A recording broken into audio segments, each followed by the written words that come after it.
Hi, I'm Amber, and welcome to the Lone Star Keto Podcast. Today we have a returning guest, Jess Reid, also known as the Keto Fit, and we are going to be discussing healing your relationship with the scale, a very important topic and one that's kind of close to my heart because I dealt with that quite a bit. Welcome, Jess. Thank you so much, Amber. I'm excited to be back. Yay. Okay, so you have been on before, but for the people who haven't seen you, can you give a brief background and maybe some of the health issues maybe you struggled with? Yeah, definitely. So my name is Jess Reid, and I call myself a self-care keto coach. I help women lose weight with a keto diet and a self-care mindset. So I'm a weight loss coach, and I'm also a certified life coach because really I find that it's pretty much impossible to just isolate this one area of your life and just focus on, okay, I'm just going to change my food and move some more and lose weight. It's all interconnected with everything else in your life, with your relationships, with your mental health, with your self-care, with your job, with literally everything, the way that you think and your beliefs. So we really examine all of it when I work together with my clients. So that's what I love to do. It's been 5 years now that I've been doing that, and about 2.5 years full time. So yeah, I love what I get to do every day. So a little bit of my story is that I was an overweight kid. I battled my weight my entire life. And even once I reached a quote unquote healthy weight when I was a teenager through very disordered means, by the way, I just always saw myself as overweight. I was never really able to change my beliefs surrounding that because I didn't even know that I had to. It was just kind of diet culture was like the air that you breathed, right? So every day of my life, it was a running total of the calories that I had consumed that day. And I was just always preoccupied with food. I was always hungry. I was never satisfied. I always felt unworthy. I always felt like if I could just get into a smaller body, then I'll be good. I'll be lovable, all of those things. I'm sure so many listeners can resonate with all of this. But I actually was in a healthy BMI for my teenage years, all the way up until my mid-20s, when I went through a pretty traumatic time in my life and I packed on about 40 pounds in the course of a year. So I got to the point where I truly was overweight, very uncomfortable. I was hiding out from my life. I was so depressed. It was awful. And at a point of desperation to just lose 10 pounds 2 weeks before Thanksgiving, I started Atkins the first week of November, all the way back in 2013. And I chose Atkins because it was just what I had seen my mom do to lose 5 pounds in a week. And then she would eat pizza on the weekend and, repeat ad nauseum. But I didn't know anything about it. I didn't know if it was healthy, didn't care if it was healthy. I was just trying to lose, again, 10 pounds as fast as possible because I was freaking out about seeing people at Thanksgiving and how I looked and all those things. So sure enough, I did lose 10 pounds within the first 2 weeks on Atkins, but what I did not expect was how amazing I felt. Once I got through, that little keto flu that a lot of people, I didn't know that was going to happen in the beginning. I was trying to Google search it. Keto was not a huge thing back then. But once I got through that, I felt incredible, so incredible that I told myself, I'm going to do this forever. And I just kept it to myself. And then Thanksgiving rolls around. I'm still eating low carb. Everybody thinks I'm, weird or going over the top and all of these things. But yeah, and it's been 9 years now. And I say that I eat keto as a form of self-care. I not only lost the 40 pounds that I had gained, but I lost an additional 10 pounds. I kept it off. I've been a low carb keto constantly throughout my pregnancy and postpartum. And now I get to help other women. So yeah, it's a lifestyle for me. Yeah, I totally agree with that. And we have very similar kind of backstories there. And yeah, it's something about that freedom you feel. And when the first time I experienced being in ketosis, whoa, yeah. It was kind of one of those things is okay, what is that? Yeah. What is that? Google, wait, what is that thing? Oh my goodness, yeah. Mm-hmm. And then you don't want to go back. It's nothing you eat is worth losing that health you gain and, the freedom you gain, For me, it was definitely about the food freedom. It was about giving me the mental capacity and the mental edge to start to examine my relationship with food and weight and body image and to release all of that was causing me so much pain. I didn't choose those messages. They were placed on me as a kid. They've been placed on all of us. You didn't choose these beliefs. But when you get to the point where you realize how much they're harming you and holding you back, you can choose if you want to take on new beliefs. So, and I'm sure that's going to totally infiltrate our conversation today surrounding the scale. Well, it needs to be. And one other thing that you kind of brought up too is how by eating kind of basically how we should be eating, Yeah. according to the way our body is made and our ancestors, etc. But yet you're thought of as weird because you won't indulge in crap food. Yeah. Like, and what I mean by crap is refined, carbohydrates. Yeah. And I'm not talking vegetables. That's another day, but, refined foods, cookies, cakes, bread, pasta, la, la, la, la. That somehow is normal. Right. But if you don't partake in it, you're weird. Yeah, it's true. Everybody gets really, really concerned about you when you decide to eat meat and vegetables, but nobody's concerned about you when you're eating a pint of Ben and Jerry's in front of them. Nobody says anything to you then. Yeah. Isn't that messed up? That to me, like you said, the whole beliefs thing, but when it's been so indoctrinated into us and you see it all over the TV and it's in magazines and there's fast food restaurants everywhere, it's kind of one of those things that you do start to begin to think that that's what's normal. Right. And when your eyes are open, you're like, oh my gosh. And it used to bother me at the beginning. I don't know about you, where people would kind of judge you, right? Like what we were just talking about. And that kind of bothered me a little bit. And it kind of does make you question a little bit. Yeah. Now, question all you want. I don't care. Yeah. I do not care because you know what? I feel good. Do you? Yeah, results don't lie. I'm just saying. And over time, I will say all the people that were very concerned about me and were very critical of the way that I was eating, over time, results don't lie. Every single one of those people has at one point come to me and asked for help or questions or things nice, like that. So, nice. Yeah, you'll get the respect if you just keep sticking with it. People will respect your choices. Yeah. That's right. Don't push your views on other people. Don't, judge their way of eating. I mean, okay, inside your head, you might a little bit, but it's not really so much judging for me. It's just like, oh God, I've been there. Do you know what you're doing to your body? Because I do, between my knowledge and experience, I know what's going on inside your body right now. Oh my God. And, but it's not, like, oh God, you're not eating what I do. It's not a criticism of the individual because you used to be stuck in it as well. And now that it wasn't your fault, it was the food's fault. It's more like a holy frustration at the system that is oppressing everybody by keeping us all addicted to these highly processed, sugary non-foods. Yes, absolutely.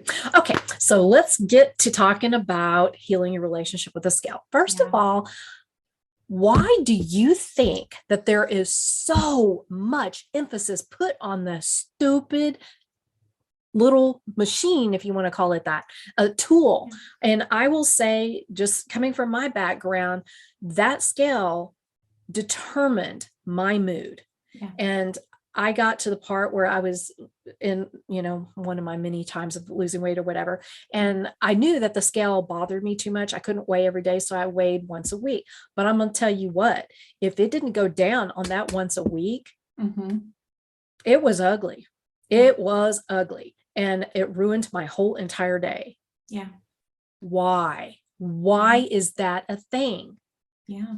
I think it's just a lack of being taught anything other than the scale as being the measure of health or the measure of your body size making you attractive and valuable and all of these things. Like I said, it's the air that we breathe. That's what we grew up with. It's what our mothers passed down to us. It was on the cover of every magazine. It was on every episode of daytime TV or just whatever, right? It was always all about losing more weight, was constantly put in the front of your mind as like, this should be your number one goal as a female breathing. Right. So, I saw my mom step on the scale almost every day when I was growing up. There was a scale in our bathroom. I don't remember when's the first time that I stepped on the scale, but it was at a young age. My parents cared about what I weighed. I remember being at the doctor as a kid and the doctor being concerned about what I weighed. I remember it being a very big issue when I was growing up. Like I said, I was overweight. And so the scale to me was like kind of the judge and jury of like, you're either good or you're not good. You're either right or you're wrong. Right. And so like there was something wrong with me that I was overweight and I needed to fix that, and I needed for the scale to say what I needed it to say to prove that I was okay, that there was nothing wrong with me, that I was acceptable, that I was good. Like, that's kind of what it was for me. Also, of course, I wanted to be hot. I wanted to, look cute and tiny, like all the little cheerleaders that were like 5'2" in my high school, all these things. This is what I was comparing myself to. I was comparing myself to people on the cover of magazines or people that had a much smaller frame than me and all these things. I didn't know necessarily about BMI. I remember being in high school and being in a chat room, and somebody said, because like when you're in a chat room, this was before like social media or whatever. So you're just in a chat room, and one of the things that people ask you is like age, sex, location. And a lot of times like guys would ask like what you weigh, and you see people having these conversations and stuff, like how tall are you, height and weight. And I remember one time, I don't even remember if it was a girl or a guy or whatever, but somebody in this chat room said, if you weigh over 135 pounds, you're a heifer. Doesn't matter, like whatever. And I just internalized that. And I was like, oh crap. Cause I did, I weighed over 135 pounds. Mind you, I'm 5'7". I think when I was in high school, I was probably around 140 to 145. But I internalized that right away. Like I didn't even question it. I was just like, oh my God, yeah. That anybody would think like anything over 135 pounds for being a female is like heavy. I was again, something's wrong with me. Like I need to get smaller. And for me, that always stayed a number in my mind. That 135 number was always a number in my mind of like, oh, I'm fat if I'm anything above 135, even though that's not true. That's not true at all. Yeah. So that's kind of like my relationship with the scale. I remember stepping on the scale most days of my life. I remember times in my life when I threw away the scale, thinking that would solve my problem. Or my husband one time threw away my scale because he was so frustrated with me. He was like, this is ridiculous. This thing is ruling your life. It's dictating, like you said, your mood. I would cry, I would cuss, I would want to throw the thing across the room. It would influence my plans for the day. Like, okay, I'm canceling plans. I gained 2 pounds. I don't want to see anybody. It would change the outfit that I was planning to wear. It would change the food that I would plan to eat. I would want to fast for the day or for 2 days or 3 days or whatever. Like, yeah. And I had such a negative relationship with the scale. Yeah. Oh God. Yeah, me too. And like you said, it's kind of like it's a judgment of your worth, of your effort. And if it didn't do what you want, it's like getting a big old F. Yeah. And it's all your fault. Yeah. And you didn't work hard enough, or you didn't you didn't achieve what you should have achieved. And I mean, I know so much more now, but I'm going to tell you that if I was to start weighing again, even though I know this information and I work with my clients on this information, it would still affect me. Yeah. And I know better. Yeah. That's how deeply rooted this crap is. Yeah. And it's infuriating if you think about it, that how we have been so, pushed into this mindset. And the heifer thing, oh Lord, I had a similar comment that plays over in my head even still now. Not as much. It's a lot quieter, but it's still, there's something like that. But back in my day, it was not so much what's said on the scale, but what size you were. Yeah. Like if you were anything other than, a size 0 or a 2, you were a heifer, you know? Yeah. And so that was more of my goal, honestly, than the scale, even though the scale, showed your progress, which should show up in your, clothes, or I thought. Yeah. And so, in order to achieve that, the things I did was horrific. Yeah. But I got down to a 00. Wow. I did. Of course, I was anorexic and bulimic, malnutritioned, set myself up, for all kinds of grief later in life, but I got in the 00s. I wasn't a heifer. How'd you feel when you did? Good for a little bit, lots and lots of attention, but did it fix my issues? No. Right. Ultimately. Did it relieve any anxiety when you reached that number? Yeah. No. And, that's what I tell my clients, it feels great to lose weight. It does. It makes you feel good to be able to wear nice clothes. It does. It makes you feel good. But that is not what is making you happy. It doesn't change any issues you had before. Just, in your mind, and I know you're probably going to talk about this, about how you think that, oh, well, if I just reach a certain size or just reach this goal, everything is happy. Yeah. No, that's not what happens. No, Yeah. not until you fix what the underlying issue is to begin with. It doesn't really matter what you change on the outside or other things you do, Yeah. because it's not just weight and everything, but it's other things that matter too, that you think, oh, if I just accomplish this. Yeah. Like for me, I was like, oh, well, I will feel fulfilled if I get published as a writer. Well, I got published a few times. I don't know, like 7 times or something. Yeah. And it was like, it was so anticlimactic. I actually cried. Yeah. Even when I held my first book in my hands. Yeah. Because there was something else that was the problem. That wasn't it. So it's Yeah. the same thing. It's like you think that this one thing, and for women, I think they focus a whole lot on the scale. Yeah. And It's size. True. It's true. And it feels, first of all, we don't want the thing. We want how we believe we will feel when we reach the thing, right? Exactly. So you believed you would feel fulfilled, or yes, that you'd have that sense of meaning or purpose or validation or love for yourself or just whatever, seeing that number on the scale or getting your book published or whatever. But the process to get there, sometimes we make ourselves so miserable in the process to get there, thinking, oh, the means will justify the ends. That's not true. You can't just magically flip a switch and feel enlightened and exactly how you want to feel just one day when you finally see that number. It's going to fall flat. It's going to feel hollow. And not only do I notice sometimes that for me and for a lot of the clients that I work with, that the number feels anticlimactic, but actually sometimes it can induce even more anxiety. I can't even tell you how many times I've seen clients totally regress because they finally saw a number smaller on the scale than they thought that they would see in that amount of time. And it just completely freaked them out. And, then it causes them to go like on a bender because they get this thought in their mind of like, oh my God, I have to maintain this forever. And it just freaks them out. Same thing with compliments. Like when people compliment your body and notice that you've lost weight, that can be really, really triggering as well. Did you have a positive experience with people complimenting you, or was it negative, or was it like a mixed bag? For me, I think it was, as far as I can remember, it was good. Yeah.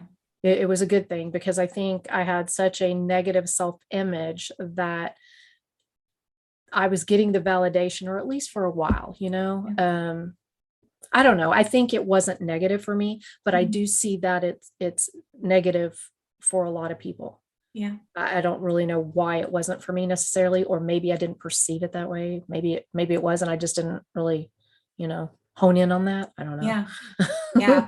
Sometimes for me, I think it gives me a little bit of anxiety because if somebody notices that I've let's just say lost 5 pounds because I was trying out a new strategy, and somebody says something to me like, oh my gosh, you look great. What have you been doing differently? And I'll kind of share with them, oh, I tweaked my protein's a little higher, my fat's a little bit lower. Yeah, I'm feeling really good, blah, blah, blah. But then let's just say that, it was the holidays and maybe I gained 3 to 5 pounds or whatever. And then I know that I'm going to go see that same person. I kind of mentally freak out because I'm like, but that person is paying attention to my body because they noticed when I lost weight. So they're probably going to notice that I've gained weight. It can give you a little bit of anxiety. Okay. When you put it that way, yes. Yeah. And I don't know why I didn't think of this, but I'm sorry when my ear things keeps popping out, but when you're in the, more of the, our community, more visible in our community, whatever you want to say, a lot of people hold you up to a certain standard without realizing you're a person too. And you have issues to overcome as well. Yeah. And especially with this whole, the big C thing going on, it did affect me. In the sense that it depressed me because I didn't like seeing everybody with it just depressed me. Yeah. And I'm very social. And so not really getting to do as much of that. Anyway, it caused issues. And I did see that my stress level went sky high and I put on some weight. Okay. I didn't, good gosh, these things. I didn't change my eating one bit. Not one bit. I didn't change my activity one bit. Nothing changed except for my stress level. My cortisol went crazy. Yeah. And, I'm sure all kinds of hormonal and plus menopause, right? Yeah. So I did gain some weight, and there was a keto meetup and I almost didn't go. Oh. And it wasn't that bad. It wasn't like, I gained 100 pounds or something. It wasn't that. Yeah. It was just that you are expected to look a certain way, and God help you if you don't, for some people, Yeah. and it was hard for me to, but it made no difference. Oh It my made gosh. no I difference. feel you so It, much. it was a beautiful Yeah. time, and I would have missed out on so much I know. for a few pounds. Yeah. I'm so glad that you went. I work with this with a lot of women, and I have felt this way myself as well, because I started my weight loss coaching practice. It was about 9 months after my daughter was born, and I was still breastfeeding. I was postpartum. I was about 20 pounds more than what I am right now. And I felt so much insecurity starting to call myself a weight loss coach. Literally, people would be like, "What do you do?" And I would be like, "Oh, I'm a coach, or I'm a life coach." Like, but I was afraid to say I'm a weight loss coach because I was afraid that people would just judge me if they were seeing me in person. I was putting stuff out on Facebook and yada yada. Like, you can like tailor your little photos and everything to be a little bit more flattering, and the angles and things like that. But oh my gosh, I felt so much personal insecurity, and I just made myself do it anyway. I was like, I'm just gonna freaking do this thing because, first of all, a lot of times people don't want perfection. People that have 100 pounds to lose, they're not going to be inspired by some size 4, 8-pack chick on Instagram, right? That girl's going to get her audience, right? But like a lot of the women that I want to work with, like, have a significant amount of weight to lose. And for them, like, your body is somebody else's dream body. Right. Like, really and truly, somebody else would like kill to be in the body that So you are true. in. Yeah. So true. Yeah. And it is really sad that we have allowed ourselves to feel that way. Yeah. Because I know, we are responsible for how we feel, nobody else, whatever. But when you have all these outside noises, and I see it all the time on social media in our community, and I'm just like, wow, do you know what you're doing to that person?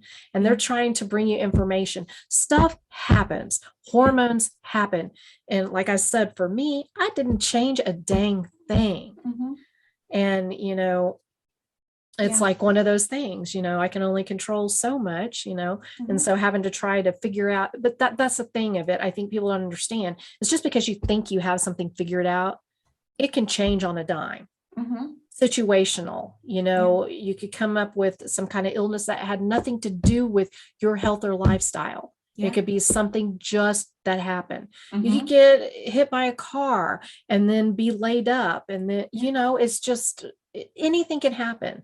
And stress, good God, stress, that is my biggest issue I struggle with, and I work on it all the time. But it's still, and it's better, but it still happens. So you can't ever think that you found the holy grail and it will never ever change, or that you won't ever have to deal with issues. And we're human.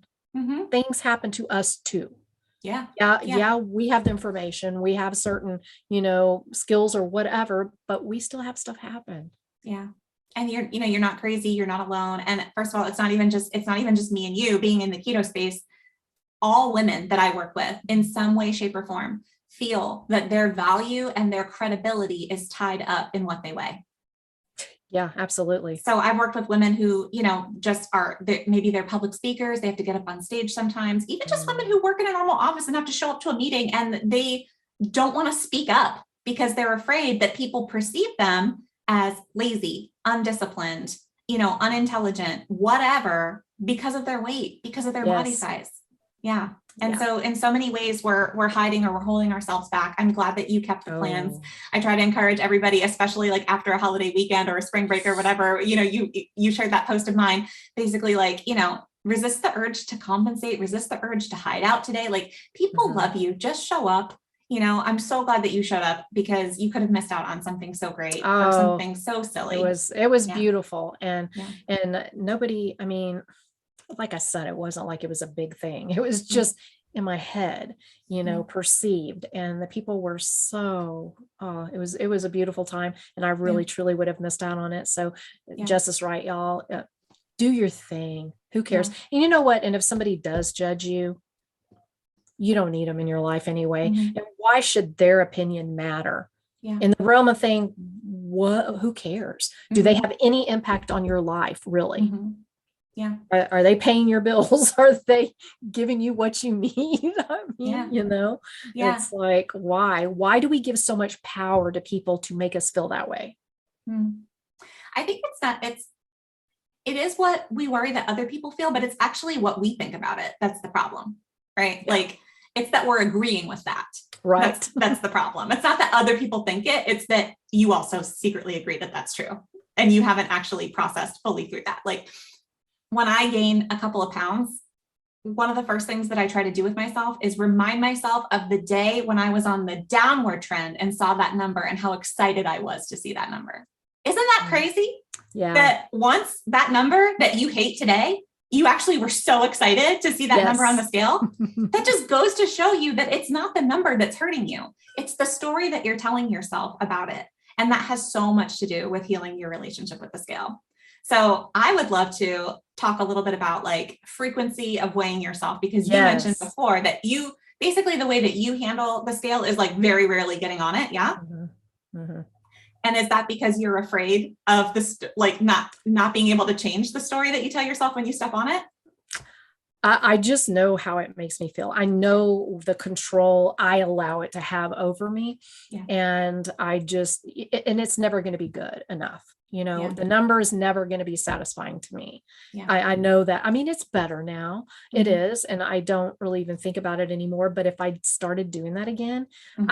I know I would flip that right back into play. You know, yeah. I have a feeling because I do have that kind of personality anyway. Yeah. So. And it's kind of almost an addictive thing, really, mm-hmm. you know, and I do have a very addictive mind. So, yeah. Yeah. Well, I mean, that's a valid choice, I think, you know, in the sense that where we want to get to is that the number on the scale doesn't matter. Mm-hmm. You could either completely abandon it because it doesn't matter, or you could look at it constantly and detach yourself from the fact that it matters.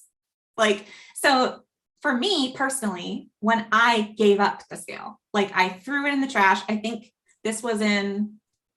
I did this in like either February or March of 2020.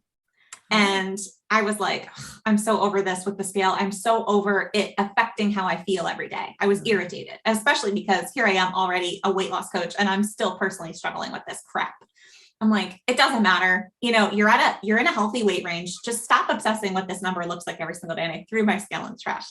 So mind you, middle of COVID, so stressful, like everything else is completely outside of my control. And to an extent, seeing that number on the scale every day, it did give me some level of like control over what I have control over. Like I have control over myself and what I eat and yada, yada. And it felt good for a little while to not weigh myself.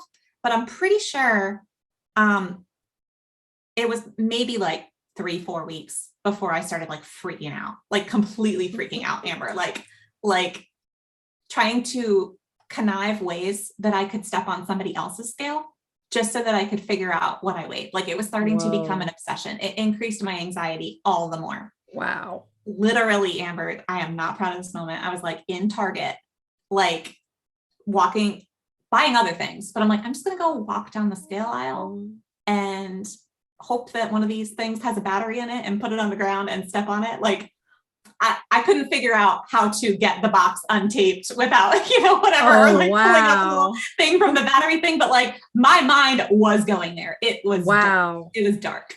At some point I wound up going over my sister's house and she had a scale and I stepped on the scale. I think it was like 60 days was the longest I went without weighing myself. And I was so upset with myself too. I was like, why do you care? Why does it matter? Yada, yada, yada. But for me, I actually found that it kind of backfired to never look at the scale. Wow. So I think different things work for different people. And then one day I was listening to a podcast and somebody else was sharing about how they actually weigh themselves every day, but because the scale fluctuates so much, what they do is they actually just take a weekly average. And I don't know why this never occurred to me in my entire life. There's an app that does that. Really? What's it called? And that was so helpful to me. I can't even tell you. That made the biggest difference. Let me see if I can even find it anymore. But it takes the average and it shows you your trend. Yes. Yeah. And it was super cool. And that's the one way that I was able to deal with it. Mm-hmm. Does it like sync with your scale and not show you what you weigh that day, but only gives you like a weekly report or something? It is called Happy Scale and it gives you milestones and stuff like that. And this was a long time ago. Let me see if and it gives you reports. Oh gosh, it's been so long ago that, yeah, it's been years, but it shows you all kinds of cool stuff. And you can see, it all in a one picture, if you will, from your starting like weight. Mm-hmm. And you can, kind of see like this, but it's all the averages. And so long as your average is trending downward, that's what you go for. I mean, even if you have this or even this, so long as and then, you may go like this, and it was very helpful for me, actually. And if I was to start doing that again, I would definitely take that approach, because it does vary every day. I mean, it just does. It varies certain times of the month. I mean, depending on what you eat, elimination, etc. There's just so much. I go over that with my clients all the time, regardless of how often they choose to step on the scale. I give them options. I'm like, well, do you just never want to use the scale? And we could just do body measurements and photos. That's totally fine. Most of my clients, I find that they want to start with like, okay, I really don't like weighing in, but I'll do it once a week, because we are measuring progress by weight, right? We say, I want to lose weight. Okay. Right. So we do care about the number on the scale to some extent, and it is a valid measure of progress. It's usually one of the most accessible ones, because getting a body scan is not that accessible. But measurements and stepping on the scale and photos, these are like the three most accessible ways that we have. And I do remind my clients, like, hey, make sure you take those measurements, because I can't even tell you how many times I see, and this was myself and my clients, you're shrinking even though the number on the scale is not going down. And that's because you're eating higher protein and you're building muscle as you are losing fat. Your body is literally recompositioning itself with keto or carnivore or a low carb approach much differently than just eating low calorie. I reached the same number on the scale, but okay, let me try to contextualize this. As I was on my weight loss journey, I'm just going to pick a random number because this will be easy. But I remember on my wedding day, which was, oh my gosh, 17 years ago, I was just eating low calorie, and I weighed 140 pounds and I was a size 8. So then I gained a bunch of weight. Then I lose the weight. I reached 150 pounds and I'm a size 8. I was shocked that I weighed 10 pounds more, but I was at the same pant size as I was before when I was eating low calorie versus low carb. So that's just a little snapshot that you might actually reach your goal size before you reach your goal weight when you are doing keto or low carb. So make sure to take those measurements. So many times my belt was looser. I was down a notch, even though I was the same number on the scale. My rings were twirling around. So many non-scale victories that I do with my clients. But yeah, so I give them the option of like, do you want to never weigh? Do you want to weigh maybe once a week? Or do you want to weigh every day and take the weekly average? Many of my clients are really gun shy about that third thing and in the beginning. And I'm like, it's okay. And it's exactly because of what you said. They don't trust themselves to be able to handle that. They're afraid of the scale. They're afraid. I'm like, oh yeah, I get it. But I'm also like, what is to be afraid of? Because the scale can't hurt you. The only thing that's hurting you is the story that you are telling yourself about that number. And so with a lot of patients, we will get there. But if people only want to weigh in once a week, I usually recommend to do it on Fridays, because we tend to eat a little bit more moderately throughout the week, or a little bit more on plan. And then sometimes we just eat more. We eat at different times on the weekend. We might eat a little bit more on the weekend, even if we're still staying on plan. So usually chances are your lowest weight of the week is probably going to be on a Friday morning. So that's what I would recommend. But then again, it's just a snapshot in time. So I always tell my clients, like, okay, if you want to weigh once a week and on a Friday morning, we're texting back and forth and you are mad about that number and you're going to be like, what do I do differently? Like, should I change everything? I'm going to say, no, let's weigh in again on Sunday morning or Monday morning and see what it says. And sure enough, that whenever that happens, like 90% of the time, they're back down to a lower weight than they were the previous Friday when they step on the scale about 2 or 3 days later. Because like you said, there's so many things that can influence the scale. Like, can you go through those again? What did you say? Oh, well, the hormones, like, depending on what time of the month it is, what you eat, and, you can retain more water depending on what it is you eat, even if it's, quote, something healthy, it can still do that to you. If, you haven't eliminated properly enough, you're still, it does weigh to a certain degree. And, there's just so much that can make that work. And, weight is just a measurement. That's all it Yeah. is. Yeah. It's, it doesn't tell you the fat you lost. Mhm. And this is the problem, I think, is we're so focused on weight, where Yeah. weight takes everything into consideration, Mhm. your bones, your muscle, the amount of water, if you're dehydrated or not. Yeah. Because I'll tell you what, after having some drinks the night before, the next day I always weighed like a pound or two less. Yeah. Because it Was dehydrates you. was it because I Mhm. dropped the fat? Yeah, no. You're like, yay, drinking is magic. Woo, I'm going to do more of that. So it matters, but Yeah. we need to focus, if you're going to focus on that, is the fat loss, not Yeah. the weight loss. And Yeah. people just don't get that. I think Yeah. I didn't. Yeah. I was like, I want the scale to show it. Exactly. But I would much rather lose the actual fat Mhm. than, the parts of my muscle, Yeah. water weight, whatever you want to call it. I want to lose the fat. That Yeah. is my goal, not the other. Yeah. So, Exactly. it's all the one equation. So focus on fat loss, not weight loss. And the scale can't tell you that. Yeah. I mean, you can see the trends. It is a tool to use, yes, Mhm. or at least that's the way I look at it. It can be a tool, Mhm. but it's not the end all get all, and it doesn't change your worth.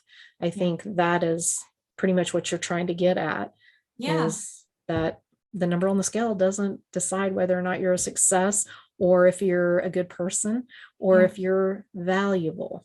Yeah. Yeah. It's so true. And I think that, like, even apart from those things, like, of course, we're all trying to detach ourselves from those really harmful beliefs and harmful stories. Like, yeah, my weight doesn't determine my worth, blah, blah, blah. Of course. Yet I'm still using this as a measure of my progress Mhm. on my journey. And I want to make sure that I'm doing this right. And so you can get so caught up in like just total frustration with what the scale says if you don't, or if you're not able to give yourself context, right? So just all of those Mhm. things that you just listed, like that's such valuable information, like that I just never knew. And so I'm thinking every time that I gained weight on the scale, it means that either I did something wrong Yep. or that my body is fighting me. Oh, that Both was of which are mine. just so Oh, frustrating. yes, yes. Yeah. Yeah. I had this horrible, horrible relationship with my body for that very reason. Mhm. Because if it didn't show on the scale, then, and I know that I tracked every calorie. I mean, and I'm very OCD, so Yeah. it wasn't like I was underestimating. And I always adjusted, to allow for anything I might have screwed up, even though I was so meticulous. Mhm. And I didn't snack. I didn't do all those things. I didn't do these little bites here and I didn't do Yeah. that. So I knew in Yeah. my gut. And so the next thing was, well, you stupid body. Yeah. You are fighting me. How dare you? My mind is doing everything. Why are you not cooperating? Right. And then I felt like, I was separate from my body. And I Yes. actually, and this is a horrible thing to say, I punished my body Mhm. because it refused to cooperate. It was like it was another entity. It wasn't part Yeah. of me. Right. And, I had this self-loathing, not for me as a person, but for my body, because Yeah. it didn't do what my mind said it Mhm. should do. Yeah. And that is so detrimental to your mental health. Yeah. It's like, and then when you realize it, like once you start really getting into how incredibly awesome your body is, it's this awesome biological machine. And it just wants you to survive. It's doing the Mhm. best it can with what you give it. Yeah. And there's going to be times where it don't care about what you look like on the outside. It don't care Mhm. about your hair. Don't care about your Yeah. hair. If something else is going on, it's going to shut that off. Just shut Yeah. it off. And and a lot of times the fat gain is a survival thing. Right. It's to help, get toxins out of your body, or Mhm. to act like an organ and produce estrogen, Mhm. or, whatever. And so it does the best it can. It's Yes. because it's trying to help you. It's not trying to Right. hurt you. It's You're trying to so help right. you. Yeah. And, once you realize that, I think that's why I can accept certain things now better. I'm Mhm. not saying I like it. I'm not saying I Yeah. like it, but I understand it. And I'm like, Yes. bless your little heart. You're just trying to help me. Yeah, like, I'm trying to help exactly. you now, so you So have this good. relationship. Yeah. So good. You're right. When you have the context, again, it doesn't mean you have to like the fact that you gained a pound, but at least if you can understand it, then you feel like you're not crazy. You can accept it if you can understand it. So you're like, oh, okay, yeah, I just need to poop. Okay, yeah, that makes sense. I haven't pooped in 2 days. What can I do about that? Maybe I'll take some magnesium. Maybe I'll have some extra fiber today. Something like that. Or like, yeah, like, I mean, I'm 9 years in, I have a very regular menstrual cycle. I'm very healthy. And I gain a pound every time I ovulate, and I gain 2 pounds every time I have PMS. It's just normal. It's normal to retain water due to hormones. It doesn't mean that I overate. I didn't do anything wrong, right? As if there is a thing, right? So I didn't do anything different, didn't do anything wrong. And it just happens. Sometimes your body is just inflamed. Maybe you're trying to work out at the same time that you're trying to lose weight. Man, if you had leg day and you tore muscle, inflammation, retaining water is your body's natural process for helping you to heal that, broken down muscle that you just tore, and to repair it, and it will come back stronger the next time. What a beautiful process that your body is actually helping you. Oh, yes. We would perceive that as, what the hell? Why did I gain 3 pounds and I ate everything perfect yesterday and I did a hard workout P90X? Like, why am I gaining weight? And then you just give up because you don't understand it. But if That's you, right. kind of the knowledge is power thing. So going through context with that with my clients is something that I try to do, just that education, because when you have context and you can understand that, then when you see a number, you can actually apply a helpful story to it, such as, oh, here's the logical explanation. It's going to change again tomorrow. If I just be patient and hang in there, I can calm myself down and I can accept it and not self-sabotage today as a result, instead of the harmful story, which is my body's fighting me. I'm doing something wrong. What's the point? This is completely hopeless. I'm a failure. I'm worthless. You're disgusting. So all the shaming, all the punishing, all of that stuff. Yeah. So we have to be able to provide context in order to tell ourselves a better story about it. Oh, that absolutely. And, when you do have that negative thought process, it's kind of hard. And again, you don't have to like it. Okay. Okay, sure. But I hate to say it, but women, your hormones fluctuate all through the month. It is our lot in life. That's one of the reasons why men tend to do better at weight loss or be able to lose more. They give up cream in their coffee and they lose 20 pounds. You are doing everything under the sun, eating 800 calories, working out every day, and you can't drop a freaking pound. Yeah. Well, I'm sorry. Yes, calorie deficits. Okay, whatever. It matters. Calories matter. But hormones matter more. Yes. Because you can have a deficit, but if your hormones are wackadoodle, sorry. Because I'm going to tell you, like I said, I calculated everything to a T. I measured everything. I weighed everything. I calculated to the little tiny bite. And I even allowed for, 200 calories in case I miss something. Right. And I guarantee you I didn't. And it did not show up on the scale like you're told, oh, you eat 3,500 calories less, you're going to lose a pound. Well, I would calculate it out. And according to my calculations, I should have lost 4 pounds. Yeah. But I gained 1. Yeah. But it was a calorie deficit. Isn't that what we're told it all is all about? Yeah. But then the next week I may lose 3, so it's like, yeah, it's hormones, people. Like you have to understand that as women, our weight's going to fluctuate way more than men.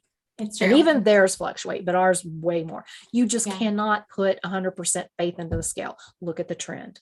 Yeah. Do the average, whatever you need to do. Don't, take every day as, oh my God, I gained 3 pounds. Well, that's really not possible in one day. Not really. I mean, if you can do that, because I'll guarantee I couldn't. And I used to be a binger. Yeah. There's no way. Yeah. Exactly. You're so right about the hormones. And it does feel very, quote unquote, unfair that men, their hormones vary, but throughout a 24-hour cycle. And every single day, it's like Groundhog Day from a hormone perspective. They repeat the same hormonal pattern within a 24-hour period. Women, it's a 28-day cycle or however long your cycle is.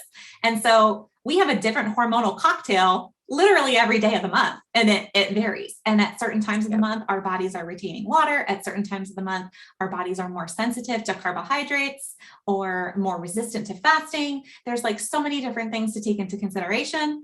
But the more that I've learned about my cycle, and again, just education is power, like I've started to appreciate this about myself and learn that it's kind of a superpower. And if you can adjust your eating and even all of your activities, like your social plans, your business plans, everything, if you can adjust that to your cycle to match, like we got to stop trying to change ourselves and have our environment match how we naturally are wired.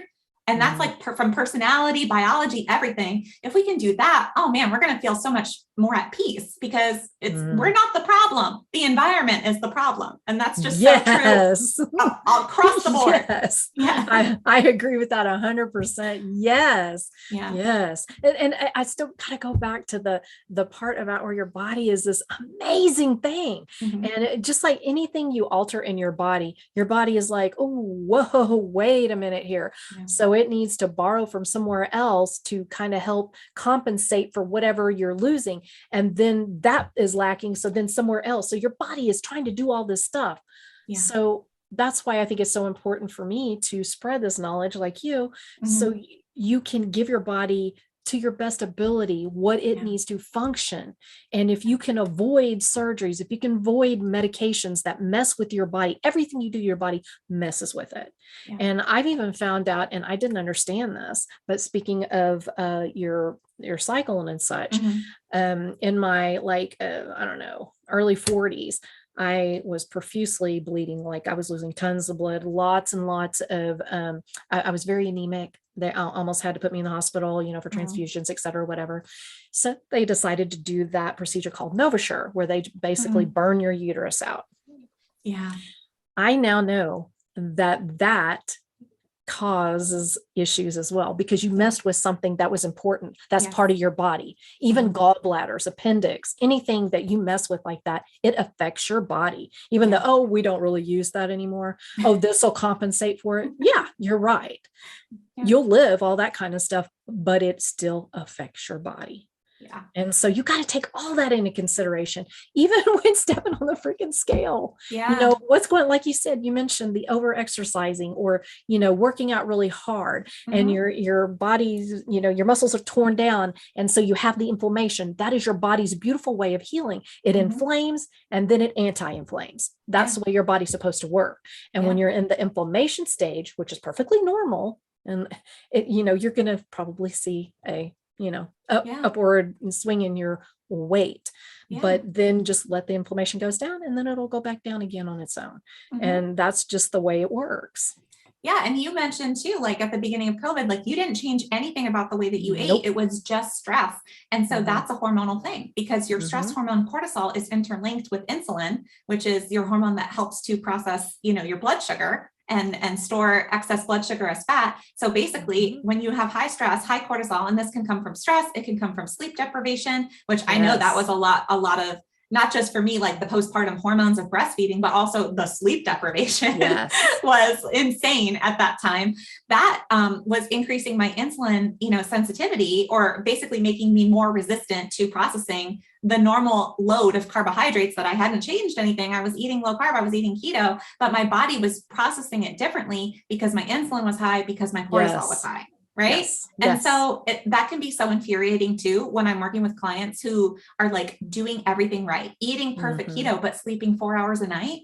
Yeah. That's not going to work. That is not going to work. And you're going to be so frustrated. Absolutely. And I never, okay, sleep is great. Okay. But in the back of my mind, I was like, oh, really, whatever, like I never really thought it was that big of a deal. I get it now. It is a big deal. And you have to put, some emphasis into that sleep. And it's not just quantity, it's quality. Yeah. And, practice the, like what I do. This is what I found works for me and that I'm willing to do. I don't like a lot of the other stuff. I don't like yoga. I don't like, all this, meditation. No, but I do breath work and that works for me and I'm willing to do it. And I can literally feel myself shifting from the sympathetic to the parasympathetic. I feel it and I can feel it down my arms and it tingles in my fingertips. And I'm like, ooh, this is cool, That's awesome. and I do some like vagal tone kind of things, Yeah.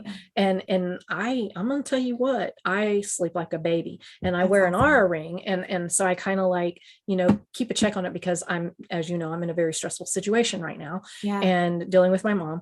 And I try to keep a check on that, because if I'm not healthy and working to the best that I can, I won't say optimally right now because it's a little hard to do that, but I can't take care of anybody else. Right. So right now, my health actually is very important to other people, not just me. That's And true. so I really pay attention to my sleep more than I do anything. Yeah. I mean, my diet's a given. I mean, that's so easy now. It's automatic. It's not Right. even a question anymore. But my sleep, I'm focusing on. Yeah. Yeah, definitely. So add that, people listening, add that to the list of, the Sleep. context to ask yourself, like, how was your sleep the night before? That's a real thing. Yeah. Because Yes. I've read a statistic that it increases your cortisol as much as 60% the next day. And, that is just the hormonal aspect, not to Mhm. mention how it impacts your judgment, your frontal Oh, yeah. cortex. Like, your rational brain goes offline and your toddler brain just takes over. Like, your decision-making mechanism is completely impaired, like more so than being a drunk driver, honestly. Like, your judgment is impaired. You're not going to make good food decisions the next day because you're just going to be like, whatever, it's in survival mode, right? Oh, absolutely. It's like when I don't get good quality sleep, my husband's always like, you need to go to bed.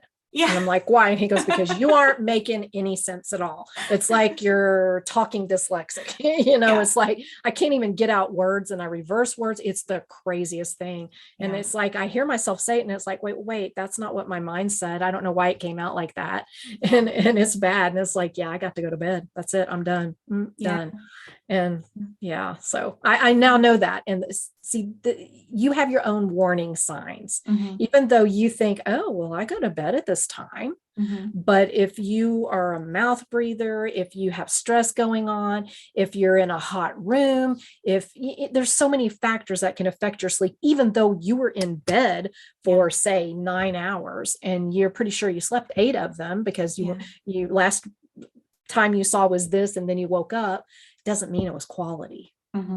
It's so true. So yeah, for me personally, I would say probably the biggest things that have helped me to heal my relationship with the scale is switching to this strategy of weighing myself every day and taking the weekly average. And it kind of like helped me to desensitize myself to what that number means by just observing it every single day, to notice, okay, what goes up, it's going to come back down, and to reestablish that sense of safety in me, because every time it would go up, I would panic and freak out. And then all of the scarcity thoughts come in, like, oh no, you better do something drastic because now you're off course. And if you don't be careful, all the weight that you lost is going to come back on. And all of these things, you start to have all these thoughts come in, and then you hatch the harebrained scheme of how you're going to compensate and yada, yada, yada. Right. So for me to actually be able to break that pattern, I had to be able to desensitize myself and observe, yes, it goes up and it goes down, it goes up and goes down. Yes. And to start to trust that process, just by kind of being like a scientist and observing it and treating it as just data, right? So for me, that was a big part of healing it. And then understanding the context, like I would make myself a list of like 15 things that could possibly have influenced the scale. And if I saw a number that I didn't like, I would take myself through every single one of those things to try to like be a detective and like figure out, okay, so I'm not going to make it mean that there's something wrong with me. Like I'm a failure, I'm a loser, or I'm, hopeless. I'm not going to do that. I'm going to make it mean one of these things because it's just a fact. It is what it is. It's a circumstance. And I'm going to find a rational explanation for this that has nothing to do with my character. Right. And so I kind of forced myself to go through that process. And that's what I do with my clients, however often they want to weigh in, to go through that process and give that context. And no, we're going to choose something rational here that actually makes sense and that is helpful, instead of this harmful belief system that you just inherited and is recycling through and hurting you every day and causing you to self-sabotage. That's not getting us anywhere, right? And then I would say the third thing is that voice that pops up, the one that we hate, the one that we say is just a jerk voice, and that we wish would just disappear. I had to make friends with that voice. And instead of thinking I'm going to be at war with myself forever, I was just sick of being at war. And when we're sick of being at war, what do? We surrender. Mhm. And then we just give up on our plans, right? Because we think surely just eating whatever is going to be easier than the pain of being at war with myself and obsessing over this every single day. Okay, what if the answer is not to give up and eat whatever or just stop weighing yourself at all? What if the answer is to just befriend the voice in your head? Because every part of you is good. The voice that is saying like, uh-oh, panic, better freak out. We better do something drastic. And we did something wrong. Oh my God. Like everything's on fire. Like that is such a protective part of us that wants to help us to come back into line with our own integrity, safety, stability, predictability. All of these like things are fundamental human needs.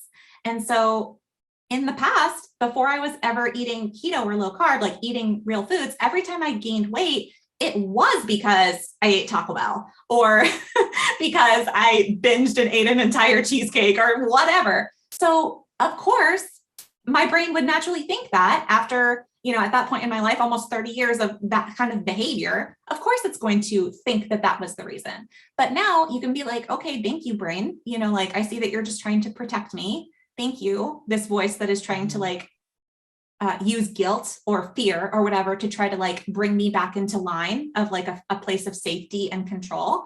But actually that's not the case anymore. That's not the reason. We're good. We're safe. It's different now. Right. And that I could like lovingly wrap my arms around this voice and bring it back into integrity with myself instead of treating it as a different part of me or a part of me that's my enemy. Right. And so that's another thing that I just think is so invaluable is thanking this part of you that is the voice that you don't like, reframing that, really validating that.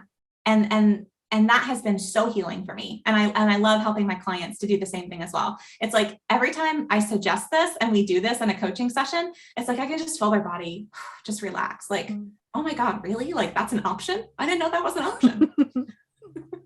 Yeah, you hit on something that is so my husband. Oh my God. He weighed himself every single day. And I'd be like, why are you doing that? Doesn't that like upset you because he'll go, oh my God, I'm up 3 pounds. And then I'm like, doesn't that upset you? Whatever. And he goes, no, I think it's interesting. I like watching it.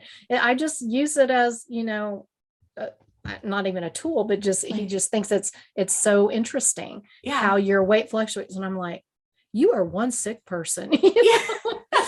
But really he has it right, because he didn't allow it to affect him. I mean, I'm not saying he liked getting, up 3 pounds or whatever, but he'd be like, that's interesting.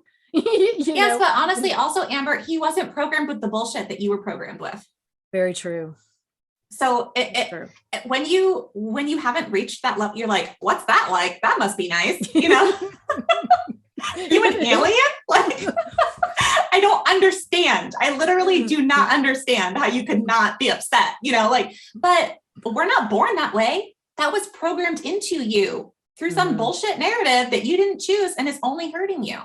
And you can choose to abandon that narrative and kind of be like your husband, it takes work. It takes work. I'm making it sound really, really simple. It is simple, but it's not easy. So kind of what I've shared with you is how I helped to decondition myself. But different things work for different people. I'm not going to suggest that this is the only way to heal your relationship with the scale, but I wanted to offer a little bit of picture into what's worked for me and to provide some level of hope and maybe offer some strategies like, oh, I guess I've never tried that before. Maybe I'll try that approach, and maybe you'll hate it. Okay, great. But at least you tried something and you're committed to this journey of healing your relationship with the scale. Yeah, I really do love the approach of taking the average. And again, there's an app that does it for you called Happy Scale. And it looked like it was still working. I haven't used it in a while, but it has such cool information in there. And it was a little bit healing for me in a sense. And then once I reached my goal, I just stopped. And it's been so long that I'm afraid that I would, go back in my old self. So that's why I haven't done it. But when I was doing it, that's what worked best for me was the average and understanding. And they kind of explain it. And it made total sense to me, even before I knew everything that I know now. It was still kind of one of those things. And another thing, let's kind of talk about, and you kind of did this too, about scale versus measurement. And there's a technique. I'm curious what you think about this. I saw this at one point and I was like, why didn't I do that? Oh my gosh.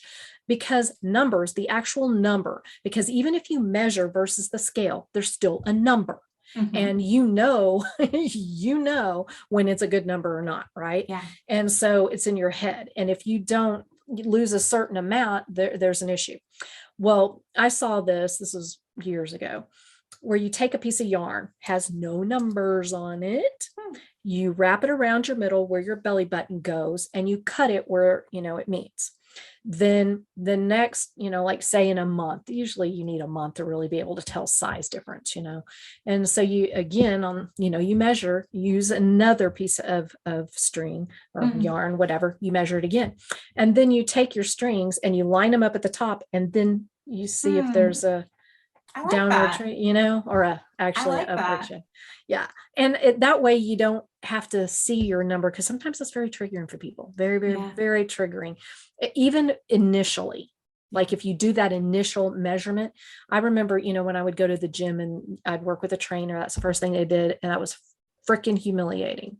Yeah. And I didn't want to see that number. I didn't want to know that number. Just like going into a doctor's office, I didn't want to, I was like, can we just skip this? I mean, really, do you really need to know?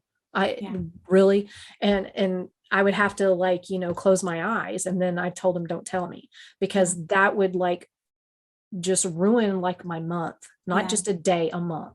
Yeah. And I'd probably go home and cry or whatever, so I know better than that. So some people, for the numbers, the actual seeing the numbers is an issue. But when you see your difference and instead of going this way, go like that. Yeah. I thought that was so clever, that for people sense. Like me. Yeah. Yeah. And while you're talking about body measurements, now this is numbers related, but I think it's good information, especially for people that would rather not step on the scale, but they want to have a good understanding of well, what body measurement should I be aiming for? Right. So some kind of good metrics that most doctors across the board would agree with would be that your waist ideally would be less than half of your height in inches. And then for women, a waist to hip ratio is also very important, so that you would have a waist to hip ratio of less than 0.85. So measure your hips, measure your waist, measure your waist, measure your hips, waist divided by hips. As long as it's less than 0.85 on your calculator, that's a really good ratio too, in terms of body measurements. And those kind of things kind of bother me because I'm 5'2". Right. And my ribs and my hip bone is like this. There ain't no waist. There's no waist. Yeah. And my hips are literally like this. I have these little narrow hips. Yeah. And so I barely, and I hate that. I guess it's kind of like, without being athletic, the athletic body, the boy body. Yeah. Yeah. That's what I have, minus the big old boobs, but yeah. Yeah. And that's okay. Everybody's body size is different, but generally that waist to height ratio is pretty good, a pretty good standard across the board. Yeah. I think that one's a little bit better, but sometimes, the hip thing is like, well, crap, I don't have any hips and I don't have a waist either. So if I define, oh my God, I'm in trouble, And so, it always makes me wonder how, good is that as an indicator if you don't fit a certain body type? Yeah. Yeah. Since we're kind of talking about all these measurements and how sometimes it's like, well, does that really matter? I think talking about non-scale victories is also really important. And so, if anybody's interested in checking out my Instagram, I'm at the Keto Fit, and I have a highlight, and I post at least once a week about non-scale victories, like text messages that my clients have sent to me, because we want to be celebrating these things just as much as we are celebrating. Because again, we're not chasing that number on the scale just for the number itself, but because of how we imagine it will make us feel. And so we really have to be celebrating how much better we are feeling along the way, because whatever you reward, you will repeat. And so it's so important to celebrate the entire journey. So just little things, like I have clients texting me, I was able to step down the stairs with both legs instead of just using my one good leg, just little things, like I was able to walk from my car to my office without getting winded.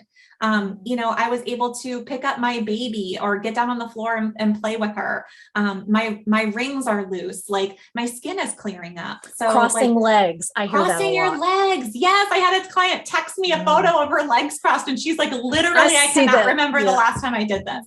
Yes. Yeah. Just little things like that. Like the fact that I had clients text me oh my God, I got my period today and I had no idea it was coming. Like, okay, we're going to work on you counting your period or whatever. But the celebration there is that normally you would be so completely like out of your mind for like 5 days leading up to it. Your breast would be sore and you'd be bloated and you had cravings and everything. And like, you know, then your period just shows up one day. You're like, holy crap, I didn't even know I was supposed to get it. Like, that's kind of a non-scale victory because it's a pain-free period, you know, like these are things that we've normalized, but are completely not normal. They're common, but these are totally things worth celebrating. Yeah. Yeah. And I think that is such a huge thing. Is there's so much more to it than, like you said, chasing the number. I mean, yes, we're women. We want to lose weight. We want to look good because that's how we're judged. Yeah. And so it is like something always in your mind. And I always feel really sad. And I did this too. So I'm not bashing anybody, you know, when they come to me and said, I just want to lose weight. Yeah. Okay, honey, let's rephrase that. How about let's get healthy to lose weight? Yeah. How about we do that? That way your journey is a heck of a lot easier and you're going to feel so much better. And once you get everything balanced again, you're eating correctly, you're making those lifestyle changes, you're working on your hormones, your whatever else you gotta do, your sleep, whatever, then it's a lot easier to lose and maintain the weight. Yeah. Yeah. And then you don't have to fight your body. You're so right. It's like, but it's going to take longer and people don't want to do that. They want results immediately because it's all about the outside. And I did that too. For 40 years, I did that. So I get it. Yeah. But, you know, now that I know better, it's like, oh, okay, let's work on reframing this. How about we look at it differently? And then, you know, like when you're just focused on the weight or the scale, it's like a ending date, like a diet, you know, okay, I reached this goal, bam, I'm done. Yeah. No, not really. You're never really done. So just enjoy the journey. Stop worrying about an end date. Stop thinking you have to have it done by tomorrow or by, you know, my friend's wedding or whatever. And yeah, it'd be great if you could. That's all great. I'm not saying that's a bad thing to want, but you know, if you focus on the right things, that's going to happen. But sometimes it doesn't happen right away. You got to balance everything first. You got to heal your body. You got to do all those things. And then you can. But the thing is, who cares if you lose the weight anyway? Who cares if as soon as you reach your goal, you start gaining again? It's true. Yeah. Who cares? Who cares? I did that. Good God, I did that so many times in my life. I've probably lost 1,000 pounds and I'm not over exaggerating. Yes. Yeah. You know, I'd lose it and I'd find it, lose it, find it, find more. And what good did that do me? Yeah. Big deal. I could lose a weight. That was never my issue. Big deal. It was, I couldn't maintain it because I wasn't doing it correctly. And I wasn't focusing on the right thing, which was my health. And even when you focus on your health, sometimes things happen and you have to adjust and, you know, work on different things. It's just life. And so by not focusing on that as your main goal, it's okay to be a secondary goal or, you know, that's what you desire. Sure. Absolutely. But okay, let me go through and make sure we got everything. I just want to touch on what you said about health versus weight loss, because, you know, let's just be real. I bet you there's a lot of people hearing that right now. And they're like, no, I don't care about being healthy today. I just want to lose weight. Right. So I used to feel that way too. I'd be like, especially because our entire lives, we've been taught that the way to be healthy is to lose weight. You go into the doctor and they're like, you're not healthy. You need to lose weight. You've got this issue. You got to lose weight. So we're taught you have to lose weight and then you'll be healthy. Right. And so what does it actually mean or even look like to be healthy in order to lose weight? Because I agree with you, right? I'm like, yes, if your body is actually in a state of health, then the weight will naturally come off. And, you know, I didn't trust that. I'm sure there's a lot of people listening. They're like, okay. Yeah. I don't trust what you're saying. Like, no, I need to get a tight grip on this and lose weight. I don't trust this whole get healthy to lose weight, blah, blah, blah. So to actually break that down, what does that look like? I would recommend like, okay, to be healthy, you need to eat enough protein every day. Protein is the building blocks of all of your cells. Bonus, protein is the most satiating macronutrient. You are going to feel full and you are naturally going to be in a calorie deficit, and your body burns calories breaking down protein. So protein not only helps you to be healthy, it also helps you to lose weight, right? And so here's another thing that helps you to be healthy. Not eating processed crap, inflammatory ingredients, right?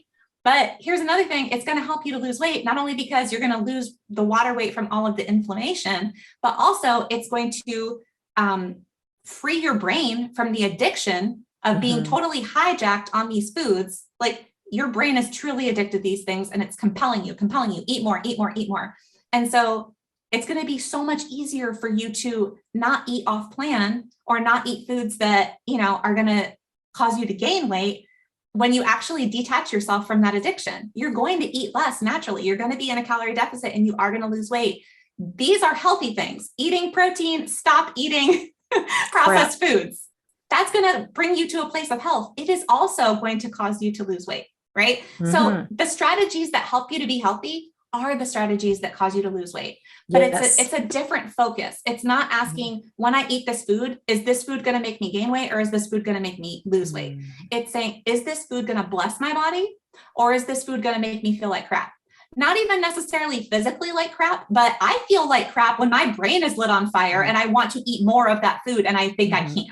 That pisses me off. And I just try to live my life by not getting myself into that state because I feel like that's harmful to myself. Yes. Why would I willingly put myself into that situation? I don't like the way that feels. So I'm just not going to do it. So these are things that I view as self-care and truly giving yourself the gift of health. And I promise you, babe, it's going to help you lose weight. You will. Yes. Amen. Yeah. Amen. And that's exactly how I approach it with my clients too. It's the same thing. It always makes me so sad when, it's, I just want to lose weight. I don't care about anything else. And I'm like, oh, but when you reframe it and you make it like that, where there's so many other benefits that are going to aid that anyway. So you're already working towards that. It's not like you're doing this and then you work on that. Right. It's getting you to that place. And sometimes it just happens, it just happens, the more you heal your body and there's more to it than just food. There, like we've already mentioned, sleep, there's sunlight, there's activity. And I'm not talking about going to the gym and working out 5 hours a day. No,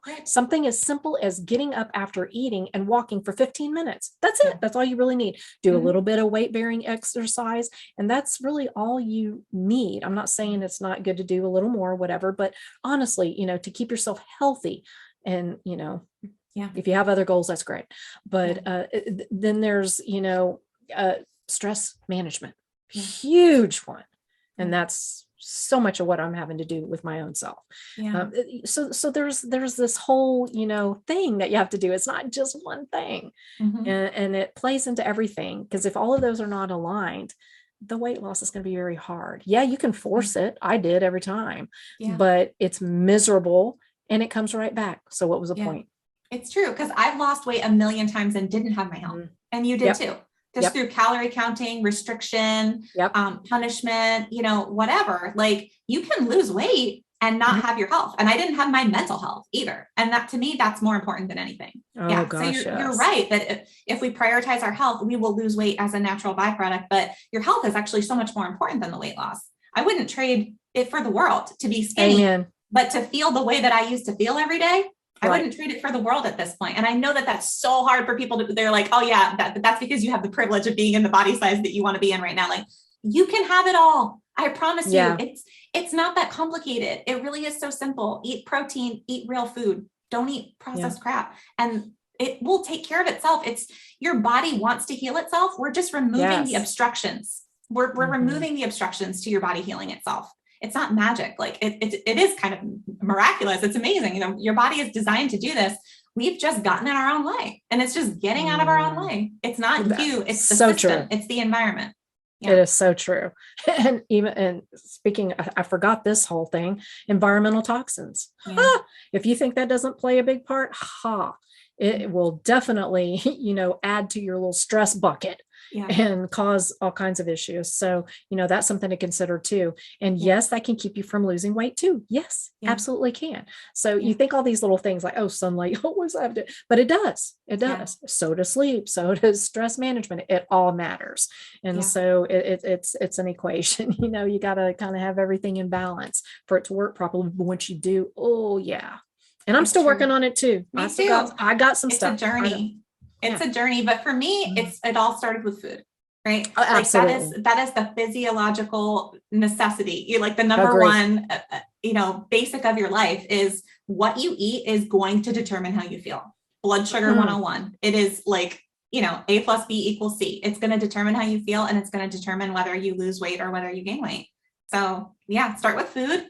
And then, get yourself, hopefully eat low carb, but get yourself into a state of ketosis. You're giving yourself such a huge edge over all of those other things. You're going to feel better. Your decision-making tool is going to be sharper. Your appetite's going to be suppressed. I mean, it truly feels like a magical experience. Do you have to be in ketosis to lose weight? No, but it certainly makes it a lot easier and more enjoyable, in my opinion. That's why more I do what enjoyable. I do. Yeah. More enjoyable. That's for sure. You have more energy. Your appetite is more suppressed. Yeah. And you have more mental clarity. You can function better. You can make better decisions. Ketosis is like a wonder drug that your own body can produce. It was meant to do that. And no, you don't have to be in ketosis, and no, you don't have to be in ketosis 24/7 either. But, them ketones, I'm just going to tell you, the ones you produce yourself. I wouldn't trade it. Not worth it to me. Nope. Yeah. And so, start there. Like for me, it was food, probably, sleep, mental, like self-care practices, like mitigating stress, all these things, setting boundaries in my relationships, exploring my sense of meaning and purpose in life. These are that's kind of like my path, right? But for me, it all started with food. I wasn't able, I didn't have the ability, like mentally, like to act. I didn't have the mental energy to deal with any of those other things until I was able to get my food dialed in. Yeah. So, well, you need the nutrients for everything to function in your body. It's you true. Need the minerals, you need the fatty acids. If you don't have all that, you can't function properly. Yeah. And it's pretty obvious with what we're seeing these days. That some people need some nutrients, And it's like I always crack up when I get attacked from those who are not doing what I do and making fun of me. And I'm like, I'll tell you what, how about you eat a steak and then we'll have a discussion, because right now you're making no sense and I don't have time for this. It's like, I'm going to do a podcast episode pretty soon about not demonizing other diets. Like to me, I'm just like, oh, I'm so sick of it. And everybody does it to everybody else. Like, do we really have to be doing this with each other? Like, again, it kind of like, it's almost like the mommy wars. Like everybody's just out there trying their best. Honestly, people, like, we're all trying to parent our kids in one way, shape, or form, but everybody loves their kid and everybody's trying to do the right thing. Right. Like we're not accusing everybody of just like being abusive parents, right? Just because they're doing something a little bit differently than we are. Like, yes, we should all continue to educate ourselves and yada, yada, but like we turn against each other. Same thing with like these health wars. Like everybody's out there just trying to do their best with the information that they have at the moment. I wish we could all be a little bit more open-minded, because we can certainly learn from other people who do things differently. Like if I didn't have at one time in my life, I was completely like, just like zealous blinders on, like keto is perfect. Everything else is awful, because that was my experience up until that point in my life. But there is something to learn from all different types, So I think it's important to have an open mind, focus on the basics, which is, again, for me, it boils down to protein and eat real food. You can find that across a variety of different ways of eating. Absolutely. And so let's focus on what we have in common, and the fact that everybody's honestly just trying to do their best and take care of their bodies, and hopefully maybe take care of the planet. And like, we share the same motives, right? Yeah, I totally agree. And even within, keto, there's a huge spectrum, because I consider carnivore to be part of the keto spectrum, because most of us are in ketosis. I know I am, but most of the time. I'm not saying 24/7. I don't know. But when I have measured, I do have ketones in my blood. Yeah. So, there's this huge spectrum. You can be low carb and maybe you can eat more carbs and still be in ketosis. Yeah. Or you go all the way carnivore. So there's extreme, fluctuations there, but it's still technically keto, really. Yeah. So there's not one way of doing everything. We're all very bio-individual. We have our own tastes. We have our own experiences. We have our own genetics. That does play a part. It definitely loads the gun in a lot of circumstances. But what we do after that, that's what pulls the trigger or doesn't, depending. Yeah. So, okay, let me ask you one last question. We've kind of we've kind of gone over a little bit. That's okay. We're having fun. Yeah. Okay. So let's say that you had a really rough weekend and you were chowing down on some stuff. You went to a party, you had some birthday cake, you had some pizza. Then the next day you're like, yeah, to heck with it. I might as well, because I already ruined yesterday. Might as well just have the whole weekend. So you do more of whatever, to donuts or whatever. So when that happens, when do you suggest getting on the scale, or what is the protocol you would tell somebody who was in that situation? Would you tell them, oh no, the next day you weigh? Well, what is your advice? Oh yeah, this is such a good question. Honestly, the situation that you're describing, I can't even imagine doing that to myself anymore because it's been so long for me. But what I can say is last week, I went to Florida for my daughter's spring break. She's in kindergarten. We went to Disney. I ate more calories than usual. Totally. Like I ate 3 meals a day. I normally only eat 2 meals a day. I didn't limit fruit. Like for me, this is kind of what I do. My little version of, loosening up the reins or going off my normal plan. So I ate as much fruit as I want. And I totally had a couple of bites of ice cream, like there's no gluten in it. I know that's not going to bother me. So I had real sugar, but it's high fat. Okay.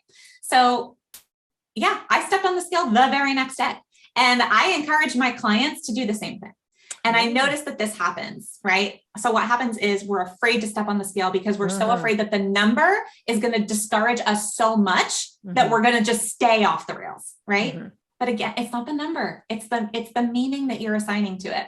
Here's why I encourage people to step on the scale the very next day is because if you wait until Friday to weigh in, if that's like your weekly weigh-in or whatever, you're not going to know how much you lost between the day you came back from your bender or your vacation or whatever, and then the day that you actually choose to weigh in. You have no concept of how much you gained as a result of that and then lost as a result of getting back on plan.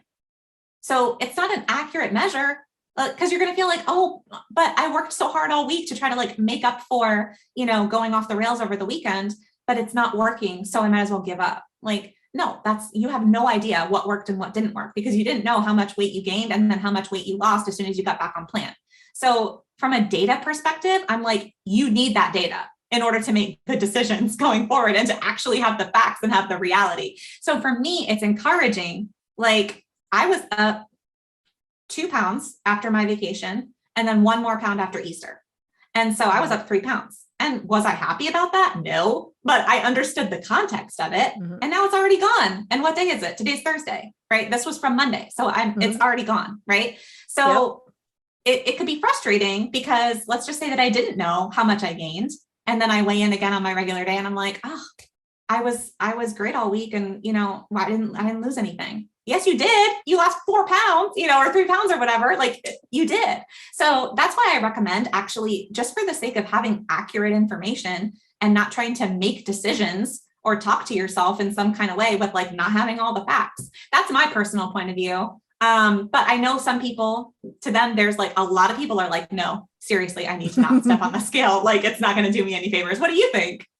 Yeah, I would initially say, probably not, but when you put it in that way, excuse me, it does make sense. Like I said, when I would go on the cruises and I would, eat a little bit more than normal, but and allow a few little things, but pretty much I was still on plan, but I would gain probably inflammation, weight, water, whatever. And I did actually weigh when I got back and I was like, and it was almost a joke. My husband and I are like, well, let's see who can win. Let's see who gained the most. Well, he just abandoned everything and just was, I didn't do that. But of course, he did. I want to say he gained like 8 pounds. I gained like 3.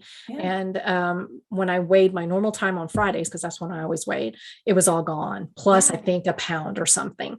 And it took him a couple of weeks to get his back down. But so it is kind of interesting information if you can handle it. I mean, if you can help the client, reframe things and to think, more critically and, be that, investigator. Well, okay, this is why, and understand what your body is doing. Then, I agree with you. And that technically is what I did, when I think about it. But my initial reaction is, oh God, no, but I did it. So, Yeah. I love that. Like, honestly, when I come back from vacation and I only gain 2 pounds, I am psyched. Yeah. Like, Yeah. because I remember when I used to gain 10 pounds, honestly, Oh, yeah, on vacation, because I would eat all the carbs, all the things. yeah. So for me, I still have boundaries, even when I'm on a vacation. Like, why would I treat myself like crap when I want to be having a great time? Like, I'm not going to treat myself like crap ever. There's never a good reason to treat yourself like crap and put foods into your body that are going to hurt you and make you feel awful. So even when I'm on vacation, I enjoy more of the foods that bless my body. And, if I have a little bit of sugar, totally. I'm having the ribs with the sugary sauce on it at the restaurant. I'm not going to be like freaking out and be like, can I please have sauceless ribs when I'm on vacation? Like maybe if I'm, in full on weight loss mode, I might, but like, I just enjoy myself. And if I have a little bit of sugar, okay, but I'm balancing out with protein and fat and so on and so forth. I'm freaking psyched when I gain 2 pounds. Right. Now, I wouldn't be psyched if I had just come out of alignment with myself and my plans. It's not the number on the scale. It's the meaning that you're assigning to it. So when you come back from a bender or vacation or whatever, you're not truly as upset about the number as you are that you kind of like, you feel a sense of like self-betrayal, or like that you abandoned yourself. Were you people pleasing? Giving into the food pushers? Were you self-soothing with food because you were stressed? Like, those are the things that you're probably upset about, rather than the actual number on the scale. So that's worth examining. I love that. That is perfect. That's a great ending too. Yeah. Well, Jess, thanks so much for coming back on and talking about such an important subject that I know affects so much of us, especially women. So I appreciate that. And it's lovely talking with you again. Yes, you too. Thanks so much, Amber. Absolutely. Bye, Jess. Bye.